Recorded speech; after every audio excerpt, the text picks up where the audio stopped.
My name is Julia Renner.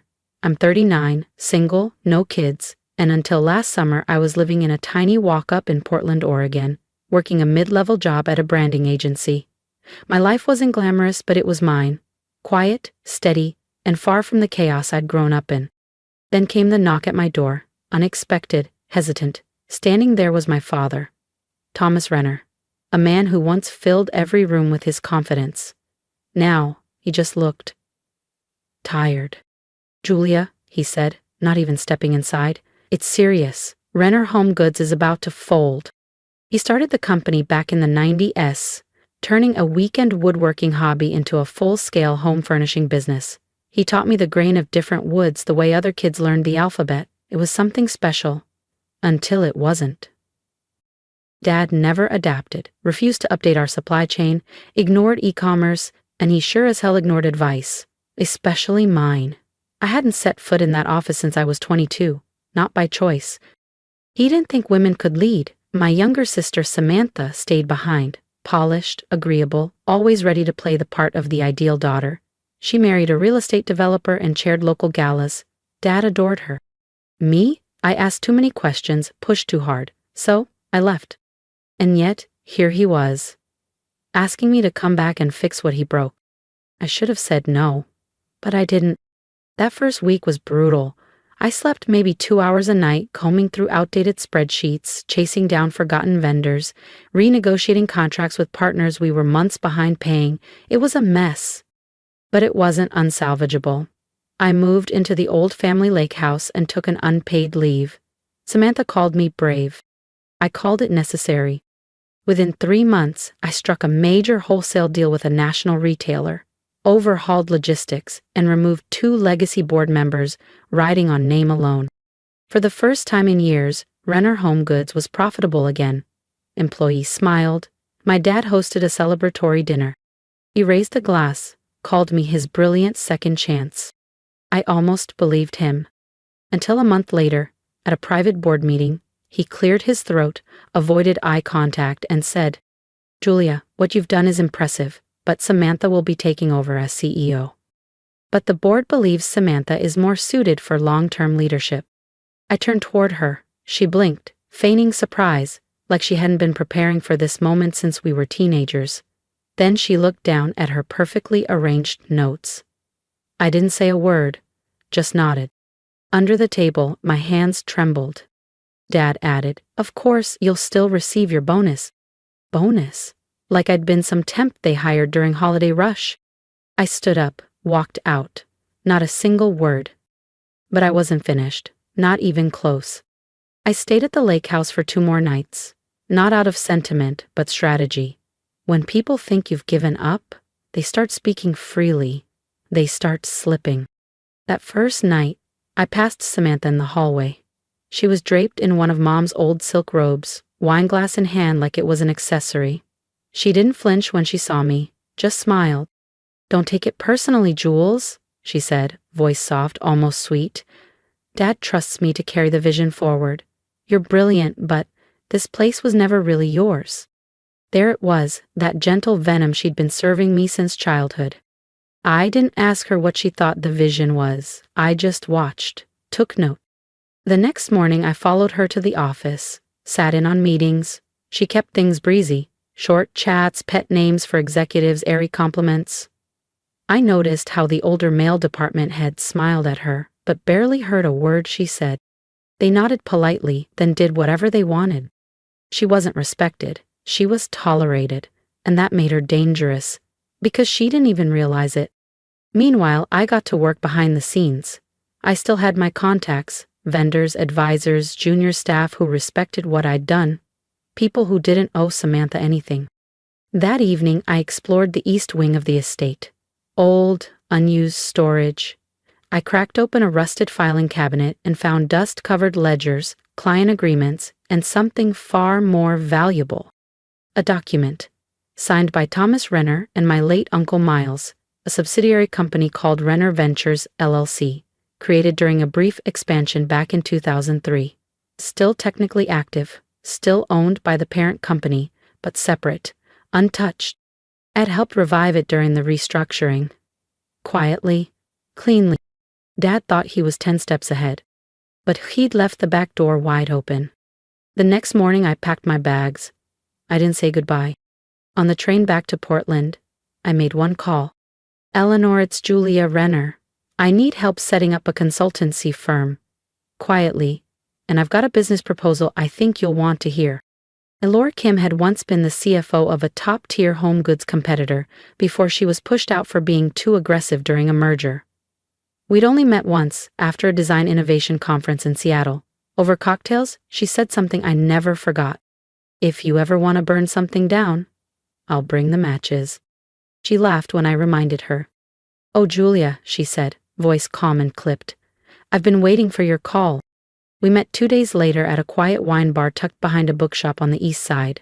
She looked exactly the same. Sharp eyes, tailored blazer, presence like a scalpel. She didn't waste time. I've already pulled the corporate docs on Renner Ventures, she said, sliding a folder across the table. You were smart not to dissolve it. The structure's old but sound. And the tax shield on it? Still active. For the next hour, we built the skeleton of a new company. Renner Ventures would relaunch as a boutique consulting firm. Eleanor would handle financial architecture and industry outreach. I'd leverage my contacts, vendors, logistics teams, niche design houses, many of whom still owed me calls from when I saved Renner Home Goods. The goal wasn't sabotage, not directly. We'd undercut the main company quietly, better rates, better efficiency, smarter partnerships. No flashy launches, just a slow shift in loyalty, in whispers, in backroom deals, where real business happens. But even as I mapped it out, part of me still ached for clarity. Why had my father picked Samantha? Why hadn't he seen me? That night, back at my apartment, I opened an old keepsake box from my mom. Inside was a birthday card, never sent, dated the year I turned 12. Her neat handwriting read, "She won't say it, but she's proud of you. Your father doesn't understand girls like you. You're too fast, too sharp. He was taught to value daughters who smile, not lead." It hit harder than I expected. I remembered that night at the dinner table, me with a state science trophy, ignored. Samantha with a ribbon from a school play. Dad stood up and applauded. It wasn't her fault, she was what he understood. But it still left a scar. The next morning I told Eleanor, I don't want to destroy them. I want to become impossible to overlook. She smiled. That's the kind of revenge that lasts. We hired our first team in secret, remote analysts, freelance procurement pros, quiet talent with sharp teeth. You know Julia's just getting started, so don't miss what comes next. Subscribe to the channel and turn on notifications to see how she turns quiet revenge into lasting legacy. No flash, just precision. Then came our first real move. Avalenti Textiles, a boutique Italian manufacturer I'd worked with during the Renner Home Goods recovery, had quietly dropped off their vendor list. Samantha never followed up. I did. Over espresso in Milan, I sat across from Giovanni Valenti, owner and third-generation craftsman. I'm back in the game, I told him. Smaller scale, smarter approach. He didn't even blink. You're the reason we got paid on time last year, he said. And just like that, Renner Ventures had its first major client. I didn't tell Samantha or Dad, but I knew it was only a matter of time before they noticed the drip in their pipeline. 2 weeks later, we signed a distribution consulting contract with a Canadian startup that had once pitched Renner Home Goods, only to be ignored. Eleanor called it low-hanging fruit. I called it a mistake we weren't going to repeat. That month, we quietly locked in 3 more mid-tier clients. Logistics optimization for a Scandinavian design co-op, sourcing strategy for a boutique in Denver, and inventory streamlining for a furniture subscription service in Austin. Quiet work, under the radar, but the whispers started. And then came the invitation. A regional trade summit in Boston, Renner Home Goods was listed as a panel speaker for innovation in heritage brands. Samantha was the scheduled face of the company. But Renner Ventures was on the guest list too. Consultants, observers, networking representatives. Eleanor and I didn't hesitate. I want her to see me, I told Eleanor on the flight, not out of spite, just to remind her I still exist. Eleanor smirked. You want her to wonder how you got in. That night in the hotel, I couldn't sleep. I remembered a moment I'd bury, me, at 13, dressed in khakis and a polo, standing at the window of our old house. Dad had taken Samantha golfing with a client. Tell me.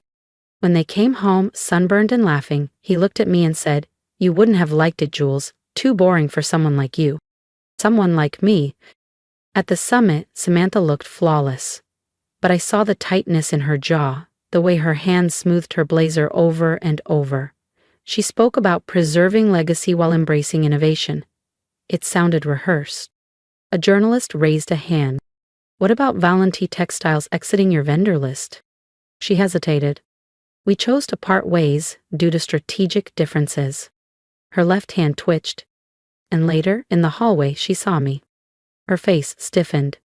Julia, she said, as if my name were a problem she hadn't planned for. I didn't know you were still involved?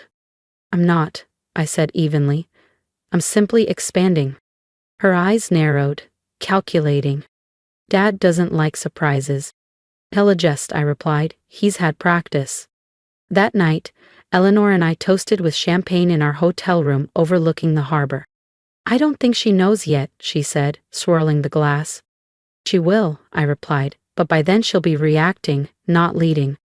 The next morning, I got a private message from Alan Ridge, a former Renner home goods accountant I hadn't heard from in years. He wanted to meet, said it was important. We picked a quiet cafe in downtown Boston, tucked between a bookstore and a florist, public enough to feel safe, quiet enough to trade secrets. Alan looked older than I remembered, his shoulders hunched under a worn wool coat.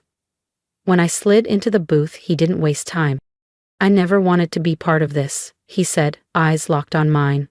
But I needed the paycheck. Part of what? He slid a manila folder across the table. I opened it slowly. Spreadsheets, flagged emails, internal memos. Some stamped, some signed, a few clearly forged. It didn't take long to see the truth. Samantha had been moving money. Carefully. Quietly. Channeling funds from Renner Home Goods into a marketing firm based in San Diego, run by her husband's cousin. Duplicate charges, inflated contracts, shell invoices, all approved under Samantha's name. I stared at him. She's laundering money? She'd call it strategic outsourcing, Alan said. But yes, it's bleeding the company. Slowly. And no one's watching. He sipped his coffee, eyes dim. Your father signs anything she puts in front of him. And why are you telling me this? Alan exhaled. Because, when you came back, I thought maybe someone finally gave a damn. Samantha's not malicious. She's just careless, and she doesn't believe consequences apply to her. I walked back to my hotel with the folder pressed to my chest like it might explode. For the next 3 days, Eleanor and I tore through every document. The damage wasn't catastrophic. Not yet. But it was enough to eventually trigger an audit. Enough to bury Renner Home Goods under the weight of its own blind loyalty. Eleanor leaned back in her chair after combing through the last spreadsheet. We could take this public. No, I said, not yet. I want to give her a choice. You think she'll make the right one? I think she'll panic. That night, I drafted a letter. Not to Samantha. Not yet. I addressed it to someone who had once earned my respect on the board. Paul Kern. He was old school, quiet, but principled.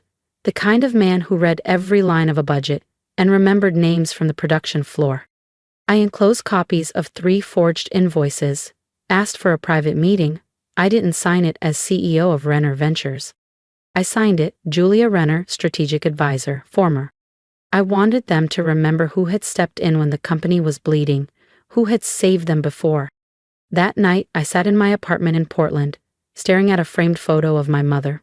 She was laughing in it, genuine, unfiltered. One of the few moments we'd ever caught on film where she wasn't poised or polished. I whispered, "Am I doing the right thing?" The room stayed silent save for the distant hum of the Max line rattling down Burnside. The next morning, Paul Kern called. "I'll meet you," he said. "And Julia, thank you for not going to the press." Yet, we met at an old private club downtown, the kind filled with dark wood, leather chairs, and men who wore their watches older than I was. Paul sat across from me, holding the folder like it weighed more than it should. "I'll admit," he began, "I didn't believe it at first. But I've reviewed every page. You're not wrong." I let him sit with it. "She's clever," he said at last. "Not smart, but clever. She moved just enough to stay invisible." "And Dad?" I asked quietly. Paul exhaled. "He's tired. And after your mother died, Samantha became what was easiest." She smiled. She stayed soft. "You, Julia, you were always his storm." That hurt, because it was true. "I'm not asking you to oust her," I said. "I just want the bleeding to stop." Paul nodded slowly. "Then let's stop it." "Let me handle it internally," Paul said. "If we go public now, it'll kill the company. Quiet inquiries first. A third-party audit." "But Julia," he added, voice low, "this isn't going to stay quiet forever." "I know." Later that week, Eleanor and I were sitting in her loft in Portland, surrounded by printouts and glowing laptop screens. We were cross-checking supplier logs when she asked, "What if it doesn't work? What if Paul backs out?" "Then we escalate," I said, "but not until I know Samantha can't shift the blame somewhere else."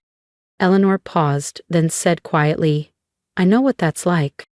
She told me how, at her old firm, she'd flagged a financial discrepancy in the annual report, only to be eased out by the same executives who once praised her tenacity. They'd labeled her divisive, too emotional, too proud. "I've spent 5 years proving I wasn't crazy," she said, barely above a whisper. "Helping you. It feels like redemption." I reached across the table, squeezed her hand for a second. "You're not crazy. You're necessary." Meanwhile, whispers of Renner Ventures started surfacing in industry corners. A niche trade blog mentioned an agile consultancy quietly reshaping vendor negotiations. A procurement director told a colleague, "I'm going where the real thinkers are." Back at Renner Home Goods, Samantha started to crack. Alan messaged me again. "She's calling emergency meetings. No agenda, no direction. It's chaos." "Good," I told Eleanor. "But not good enough. I'm not here just to watch her fall. I'm preparing to take her place." 3 days after my meeting with Paul, Renner Home Goods sent a vague clarification statement to vendors about their accounting processes. Corporate fluff. All caution, no clarity. Eleanor scanned it over lunch and smirked. This is what people do when they know something's coming, but not from where. Alan confirmed it. Paul had greenlit the audit. Quiet, unofficial, but already stirring tension behind closed doors. Samantha was livid, called it a witch hunt, accused her own team of betrayal. Staff morale plummeted. Then the envelope arrived. My father's birthday. A formal dinner at the family estate. I hadn't been invited to one of those in years. I stared at the heavy ivory card like it might explode. "You going?" Eleanor asked. "I have to," I said, because that dinner would tell me everything I needed to know. I arrived late, deliberately. The dining room glowed with old money. Familiar names, Richard's friends, board members, and Samantha. Samantha was there, draped in emerald silk, swirling her wine like nothing was burning behind her eyes. When she saw me enter, her smile flickered. "Didn't expect to see you," she said through clenched teeth. "I'm hard to get rid of," I replied. Thomas Renner stood at the head of the table, looking older than I remembered, tired, hollow even. When he raised his glass for a toast, his voice cracked. To family, to loyalty. The word hung in the air like smoke, heavy, unwelcome. After dinner, Paul caught me in the hallway near the study. "They're getting nervous," he murmured. "The auditors are already flagging inconsistencies." "Enough to act on?" "Give it a few more days," he said. "Then it'll be undeniable." Samantha found me just as I was gathering my coat, her eyes slightly glassy but locked onto mine with practiced precision. "You think you've won something, don't you?" "I don't play to win," I said calmly. "I play to survive." She stepped closer. "He'll never choose you, Julia, no matter what you prove." I smiled, small and sharp. "He won't have to." I didn't say goodbye to Thomas. Back in Portland, I updated Eleanor over dinner. We're almost there, I told her. But we need one final move, something that makes the board look at me and see possibility. You want them to see you the way your father never did, she said gently. No, I whispered. I want them to see the truth and regret ever looking away. The audit report landed on Paul Kern's desk Monday morning. By Wednesday, 3 more board members had reviewed it. By Friday, Samantha was called into an emergency executive session. Not invited Thomas. They want him insulated, Paul told me quietly. He's too compromised to think clearly. Eleanor and I were already ahead. We finalized a 20-slide presentation, just numbers, strategy, and solutions. No bitterness, no blame. The last slide said only 3 words, crisp in black serif font. We begin again. I'm not burning the house down, I told Eleanor. I'm rebuilding the foundation. She nodded. Then make sure they see it, before she sets the whole place on fire. Samantha didn't go quietly. She tried to shift the blame first to the CFO, then to a junior consultant so new he barely knew the layout of the office, let alone how to orchestrate a financial cover-up. When that didn't stick, she spun a story about sabotage, claiming Renner Home Goods had become a target of jealous competitors. But the board had the spreadsheets, the wire transfers, the signatures. When Thomas Renner was finally briefed on everything, Paul told me he sat in silence for nearly 10 minutes. Then he said she meant well. That sentence told me everything I needed to know. The following Monday, I was invited to present to the board. I didn't walk in with fire. I walked in with clarity. The room was still. A few board members avoided eye contact. Paul gave me a brief, steady nod. I'm not here to point fingers, I began. I'm here because this company still has a future, but it can't move forward by clinging to the past. Tradition isn't a strategy. Nostalgia doesn't pay invoices. I laid out the full plan. A restructuring of Renner Home Goods, with Renner Ventures folded into a broader innovation arm. A hybrid leadership model grounded in transparency, digital agility, and data-driven decision-making. A cultural shift toward integrity, one that left room for legacy but demanded accountability. I didn't mention Samantha's name. I didn't have to. When I finished, the room was quiet, no applause, but no resistance either. We'll deliberate, said Helen Reyes, a board member who once refused to shake my hand after a pitch. In the corridor outside, my father was waiting. He looked smaller now, faded, shoulders slumped. You think you've proven something, he said quietly. No, I answered. I've built something. He shook his head. You don't understand loyalty. I understand that silence isn't loyalty, I replied. It's fear, and I'm not afraid of you anymore. He didn't respond. That night, Eleanor opened a bottle of champagne. To the end, she said. I raised my glass. To the beginning. 48 hours later, Paul called. They voted, 7-2. You're in, interim CEO, full authority. Your plan's being adopted, immediately. I stood in my Portland kitchen, phone pressed to my ear. Outside, a woman jogged by with her dog. A city bus rumbled past. And somewhere across town, Samantha was reading the same email I had just received. I sat across from the logistics director in the warehouse break room, boots still damp from the rain outside, no slides, no suit, just questions, and the patience to really hear the answers. That's how I spent my first 10 days. Not on press releases or grand unveilings, but in supply rooms, design studios, accounting offices, and vendor Zoom calls. I asked what was working, what wasn't, what had been ignored, and most importantly, what they needed from leadership. Some were hesitant, others relieved, a few even smiled. By the end of the second week, the shift was noticeable. People moved with a little more energy, spoke with a little more clarity. Fear hadn't vanished, but it had stepped back. I wasn't there to punish. I was there to rebuild.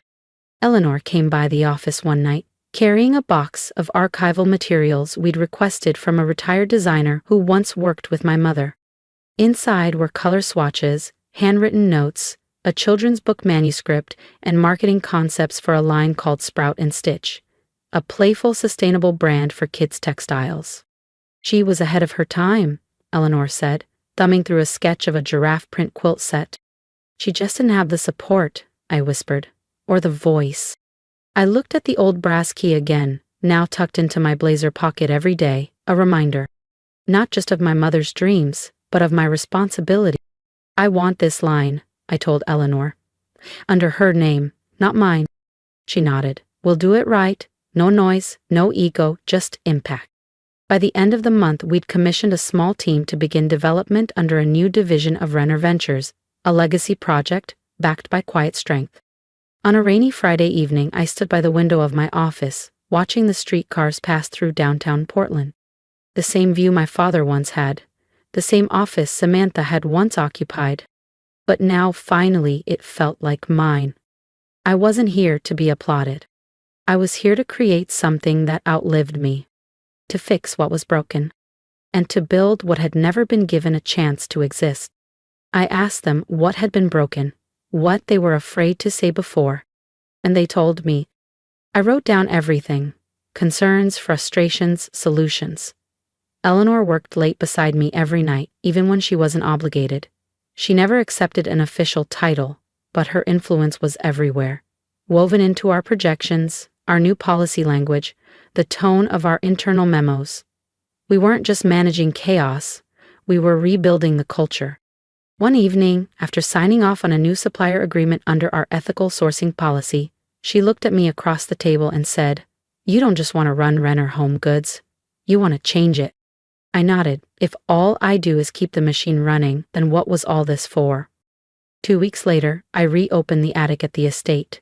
The air was thick with dust and memory. I found the old hope chest, still locked. The brass key in my blazer pocket clicked easily. Inside, fabric samples, hand-drawn patterns, whimsical characters, marketing drafts written in my mother's handwriting, her dream of a children's line. Soft textures, playful prints, storytelling woven into seams. I brought everything into the office and spread it out on the conference table. The staff passed by. One designer, Rosa, stopped and stared. She covered her mouth with her hand. She was ahead of her time, she whispered. She just ran out of it, I said softly. We launched the Eliza collection the following quarter, named after my mother, built from her original concepts, adapted by our current team. A portion of the profits would fund textile design scholarships for women in underserved communities. The board approved it unanimously. Thomas Renner never came to see it. But he did send a letter, no return address, just a simple, typed note. I still don't understand you, but I was wrong, that much I know. It wasn't an apology, but it was enough. Samantha moved to Seattle, started a boutique agency with her husband. She never reached out. I didn't expect her to. The day the Eliza collection launched, Eleanor stood beside me in a quiet gallery downtown. No big press, just clients, colleagues, and quiet legacy. I used to think burning it all down was the only way to be seen, she said. And now? I asked. She smiled. Now I think building something better speaks louder. I looked at the fabrics, the name Renner on the wall, no longer his shadow. I didn't take anything from them, I said. I just took back what was mine all along. Thank you for listening, for witnessing, for walking this road with me. I didn't share this story for sympathy. I shared it for every person who's ever been overlooked, underestimated, or told they didn't belong in rooms they helped build. Now, I'd love to hear from you. Drop a comment below, not just about me, but about you. Have you ever had to fight for your place in a family, a job, a dream? Have you ever taken back something that was always rightfully yours? What did it take? What did it cost? Your words matter. Your experience matters. Let this be more than just my story. Let it be a space for all of us who've ever been the storm in a room full of mirrors. And if you're still in that in-between place, building in the dark, healing from betrayal, waiting for your moment, I want you to know you're not crazy. You're not too much. You're not wrong for wanting more than survival. Here's what I've learned. You don't need to burn it all down to be seen, but you do need to build something real, something that reflects who you are, not who they told you to be. Start small, start quiet, but start. And if my story resonated with you, If it sparks something in you, subscribe to this channel. It's not just about one story, it's about a movement, a reclaiming, a reminder that legacy isn't what we inherit, it's what we choose to create. Support the builders, encourage the silent fighters, and above all, remind yourself that your voice belongs in every room you walk into. I'm Julia Renner, and this time, I'm not asking for permission. I'm just getting started.